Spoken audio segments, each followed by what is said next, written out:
share, recipe share. Share a little recipe with Recipe Share.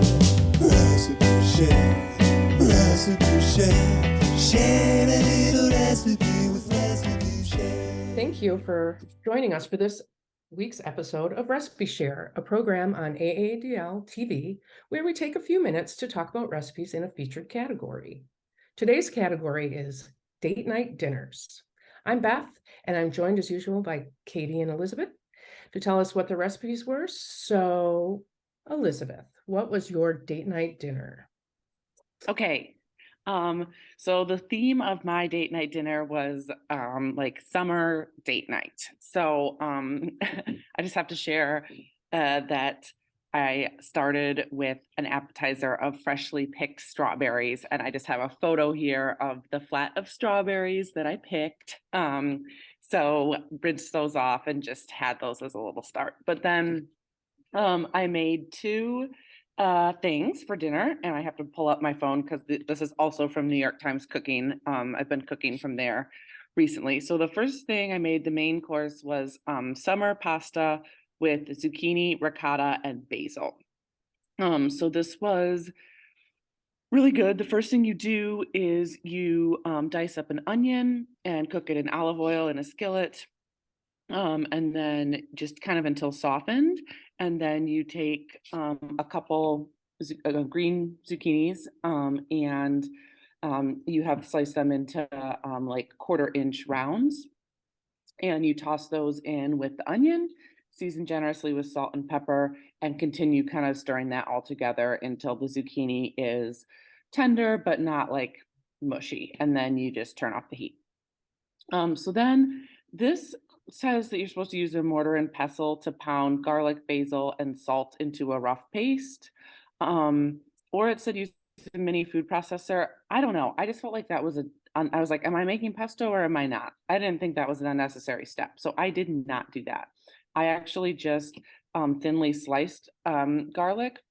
I called for 2 cloves and I tossed it in when I tossed the zucchini in and just kind of let that do its thing. And then I roughly chopped basil to add in later.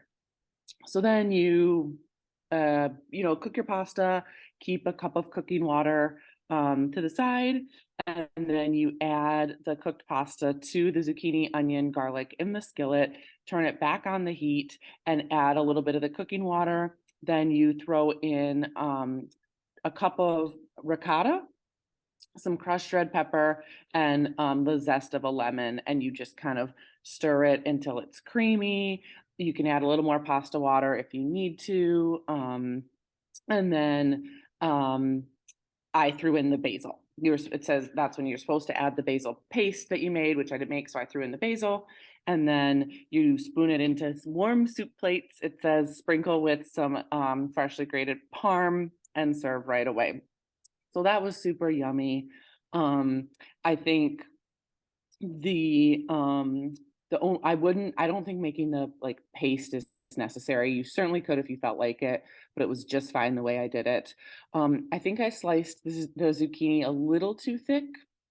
So I would try to do it slightly thinner next time, maybe closer to like 1/8 of an inch, but really good. I have a picture of it in the bowl here. It's, I realized that there's like ricotta all up on the spoon because I was like vigorously stirring in this photo, but whatever, that's what it looked like. It was good. And then for my side with this, this is something I make a lot. It's not the exact same thing I've made before, but it's basically a leafy herb salad. I've talked about this. This is also from New York Times Cooking. It's a slight variation on the one that I've shared that Katie made for the recipe swap. But anyway, so for this, it calls for 4 cups of spicy greens. So I used arugula. And then you're supposed to have leaves from a bunch of parsley, leaves from a bunch of cilantro, a bunch of chives, and then a cup of dill, finely chopped dill as well. So you throw that all in and then you zest a lemon over top. And then you drizzle with olive oil, kind of stir it all together, and then squeeze the lemon juice from the lemon in. And that's the dressing. So there's no dressing besides the olive oil, lemon juice. flaky salt and ground pepper. And I picked this because it said it really complements like creamier pastas because it's just so like light. And then I thought that the lemon in the pasta and the lemon in the salad would go together. So photo of that here as well. And it was really easy. It wasn't like, I feel like sometimes date night dinners should be more like complicated, but it was really nice for summer and delicious. And I liked that I kind of just put it together and then we just ate it like right away. And it was yummy. And zucchini's gonna be coming out like crazy soon enough. So this is a good way to use. We called for 2 pounds of it. So I think I ended up using 3 kind of smaller ones. And yeah, it was good. I am gonna keep it in the repertoire and I really like ricotta. So it was a fun way to get to use that. And that's my spiel. Well, I love the lemon theme. I love how that ties everything together. That sounds so fresh and summery. Tell me though, I think I might have missed this with the herb salad. Is there a green in that? Is there some sort of lettuce or is it like all herbs? So arugula. It's calls for Arugula, got it. a spicy green, and it said like arugula or mizuna, which I don't know what that is. And so I used arugula is like the Okay. kind of base, but it's probably like half and half by the time everything's tossed together. So Yeah, it sounded really like extra herb heavy, and I love that because my herb garden's just starting to come in. So exciting. So I'm wanting to use that. And like, I feel like you could go really light on the arugula or whatever green that you have and just be like, yeah. Super herby. Yeah. yeah, Yeah. that's great. Thank you. Yeah, I like that. What kind of pasta did you use? I used rigatoni. I think most things would work. Maybe honestly anything would work. Yeah, Yeah. I was thinking even spaghetti would like Totally work would. fine. That sounds so good. I actually got zucchini in my CS8 already. So Nice. yeah. Anyway. Yeah. Yeah. Yum yum. Oh, and one thing I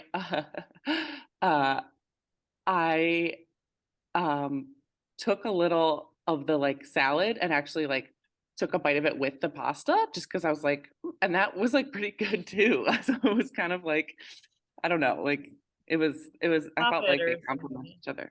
Yeah, yeah. So anyway, that's my date night dinner. Katie, tell us about yours. Okay. The recipe that I am sharing is called Marry Me Chicken.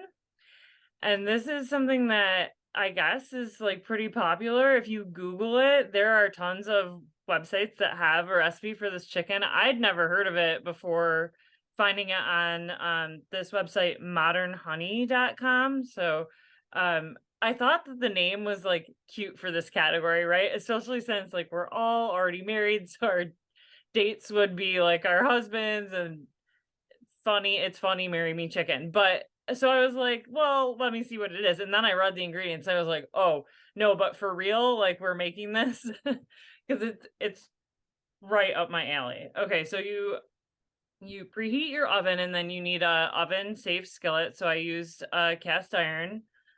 You heat some oil over medium-high heat on your stove, and you're gonna season chicken breasts with salt and pepper and just put them in the skillet. You're gonna brown on either side for like 4 or 5 minutes, and then just remove the chicken to a plate. And you're gonna make your sauce by returning the skillet to medium heat. You're adding garlic and cooking that until it's fragrant, stirring in thyme, red pepper flakes, chicken broth, and heavy cream. Just as an aside, don't try and use half and half here. It will not work. I had some in the fridge and was like, oh, I'll just use that instead. And it totally broke my sauce. It still tasted good, but you know, for date night, you want it to look pretty too. So stick with the heavy cream on this recipe. You cook all that up until it's all combined, stirring it often for like 5 minutes. And then you stir in sun-dried tomatoes and Parmesan cheese. Then you put the chicken back into your skillet and spoon the sauce all over top of it. And then you put it in the oven, bake it for like 15 minutes until the chicken's cooked through. I have a picture of it when it comes out of the oven in the skillet. It just looks so nice and with this creamy tomatoey sauce. Just really lovely looking. But then when you plate it, you garnish it with basil and Parmesan cheese. I have a picture of that too. I served it with potatoes. It could also be really nice with like a fresh veg that has been like quickly cooked or not. This was just like really good. I made it a couple times. It was so good, and my husband really liked it too. Um, just the only other thing that I would mention is that I love sun-dried tomatoes, and that's like sort of really the star of this dish. I have found that you can buy sun-dried tomatoes that aren't packed in oil that are actually like in a bag, which like I always previously bought the jar of packed ones. And I love the dried ones that come in the bag because they're not all oily. They're easier to chop and stuff. So that's what I've been using for this recipe, and I really like it. That's awesome. I'm so glad you made that. So I read about that when I was like a teen in my Cosmopolitan magazine.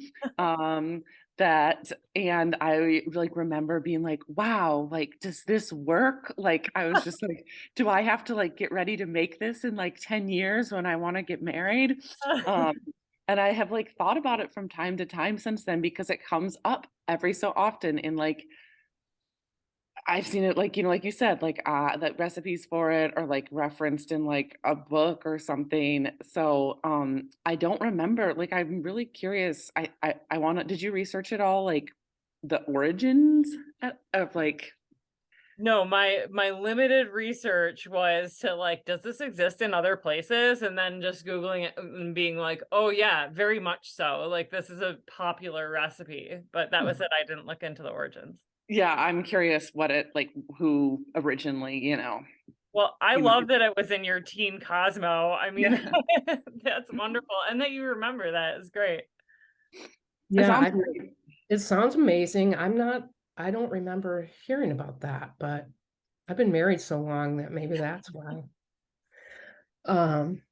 Yeah. Well, Beth, tell us about your date night dinner. All right, my date night dinner. Well, I was rudely looking at my phone because I was trying to find when I made this. I made it in the winter or like Marchish, I think pretty soon after we come up with our categories. But anyway, of course, I had to use something by Eden Grinchpan, my little crush. But I also so it's called a preserved lemon and olive chicken tagine. So that's what this is the recipe that prompted me to make the preserved lemons that I made. And I couldn't find the exact recipe, so I'll get it to you later. But so I had to do that 2 weeks ahead, where it's just lemon and kosher salt and a little bit of water. So this is just with 6 chicken legs, or maybe I use 4, bone in and skin on, and you brown those in your oven, a pan a pot that can go in the oven. So it also calls for 3 leeks, or you can sub yellow onions. I happen to have leeks still from last summer frozen in my fridge, so I did use that. And then it has several different spices, fennel seeds, turmeric, ground coriander, a pinch of saffron, which I don't know that I would have had. And then 8 to 10 cups of chicken stock or water. So let me go back to once you've heated up and brown your chicken, you remove it, and then you add your butter and olive oil to the pan and brown up soften up your leeks or onion and garlic. And then you're adding the what do you call it, the broth back to it, and you cook it in the oven with the chicken and all that stuff for like 25 minutes. And then at that point you add the preserved lemon, like a 1/4 cup of it chopped small, and the Castelvetrano olives, go with it. So you put that in, which I learned, those are not, they're not, what do you know, whatever you do with olives that make them, they're not preserved, they're just like washed in lye. And then, so they're kind of like raw olives in a way, those big green ones. Anyway, you put those back in and then you serve it with couscous and the broth in a bowl. And I have a picture of that. It was very warming. And then also top it with some cilantro. So it was a very, like, you know, it made the house smell wonderful, and it cooked for, you know, a couple of, I mean, it was like the scent, it takes a couple hours, I'd say, to make with the different steps. But yeah, it was very good, and I would make it again. I love Castle Vetrano olives so much. So this sounds really good. Did you say, I feel like you said chicken legs at the start? Did you like chicken legs or like chicken thighs? It was thighs, Okay, thighs okay. and legs. Yeah, it was, Okay. you know, so, and I think I just probably had like 4 of them. Mhm. And it's just had so much flavor to it. So, you know, with the turmeric, coriander, and then the lemon, which I'm going to make another batch of that, and I promise I will share it with you, because it is definitely something that just spices, just rounds out any dish. Beth, I have a Both quick of them. question. Yeah, yeah. For the olives, do you chop those up like the lemons, or do you keep those whole? They were kept whole. Okay. Yeah. Cool. Yeah, those are like my favorite kind of olive too. So yeah, sounds great. I think they'd be good with lemon too. Yeah, yeah, it was really good. Yes. Yep, that's how we did it. It was good. And I'm not a big, Kurt doesn't really like couscous that much, but with that, you know, with the broth, it just was very warming, and it was a nice dish. That sounds good. Yeah. All right. Well, if we don't have anything else, I'm going to say this. Thank you for watching Recipe Share. Be sure to click the link below to look at the event page on aadl.org to find the recipes we talked about and share your own in the comments. Join us next time. I don't remember what if we have an episode planned, but just join us next time, and we look forward to hearing what you've been making. So thanks for sharing. Recipe share, share a little recipe